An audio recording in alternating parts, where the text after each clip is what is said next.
ابھی اگر میں ذکر کرنے لگ جاؤں تو یہاں عرس تاج شریعہ ہی ہو جائے گا، لیکن میرا موضوع ہے حضور پاک کی محبت۔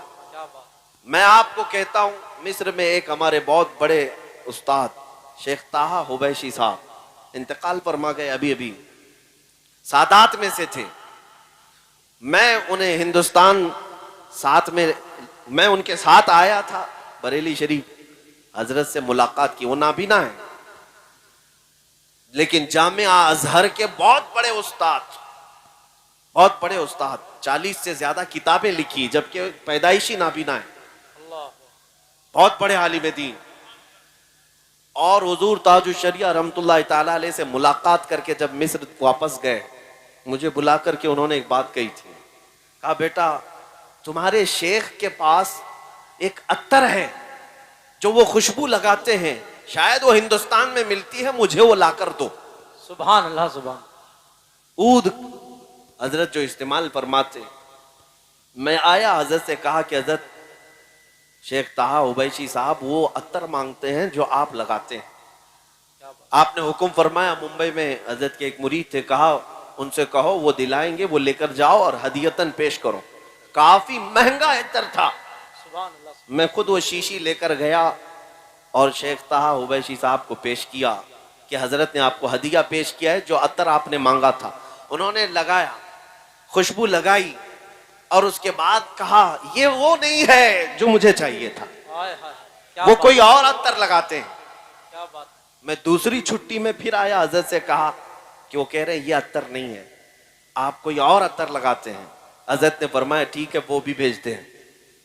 پھر دوبارہ ایک اور قیمتی عطر میرے ہی ہاتھ سے بھیجا گیا، میں لے کر کے وہ جب پہنچا اس شیخ اعظم کے پاس، انہوں نے وہ لگایا، کہا بیٹا اب مت بولنا جا کر، یہ بھی وہ عطر نہیں ہے جو مجھے چاہیے تھا، اب مت کہو، بار بار تکلیف میں مت ڈالو۔ تو میں نے پوچھا کہ حضور بتائیں تو صحیح کیسی تھی وہ خوشبو، کیا ہے؟ انہوں نے بات کہی، اپنا واقعہ بتایا۔ سن 1986 میں 1986 کی بات کر رہے ہیں، میں حج کے بعد مدینہ طیبہ کی حاضری کے لیے گیا تھا۔ شیخ نے فرمایا روضہ رسول کی حاضری کے وقت مجھے جالیوں کے اندر سے خوشبو آئی، اور کافی دیر تک وہ خوشبو تھی۔ میں نے وہاں کے مقامی لوگوں سے پوچھا جو ذمہ دار ہے، اندر روضہ رسول پر جو خوشبو لگائی جاتی ہے یہ خوشبو کہاں سے آتی ہے؟ اس وقت لوگوں نے کہا تھا کہ یہ ہندوستان سے آتی ہے۔ واہ واہ، مجھے اس بات پر فخر ہے، میرے آقا کے روضے پر ہند سے خوشبو گئی۔ کیا بات ہے۔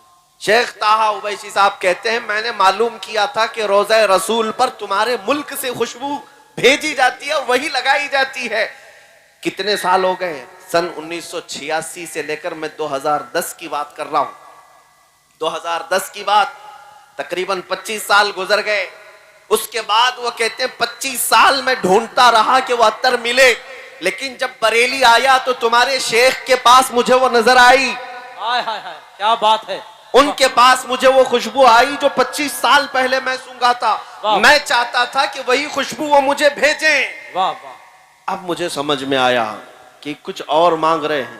پھر ہم نے حضرت سے کہا ان کا واقعہ کہ وہ تقریباً 25 سال پہلے مدینہ طیبہ سے خوشبو سونگھے تھے، اور ان کو وہ خوشبو آپ کے کپڑوں میں سمجھ میں آئی، اور آپ کے پاس انہوں نے محسوس کی وہ خوشبو چاہتے ہیں۔ حضور تاج الشریعہ رحمۃ اللہ تعالی علیہ، یہ عاشقوں کی بات میں کر رہا ہوں میرے عزیزوں۔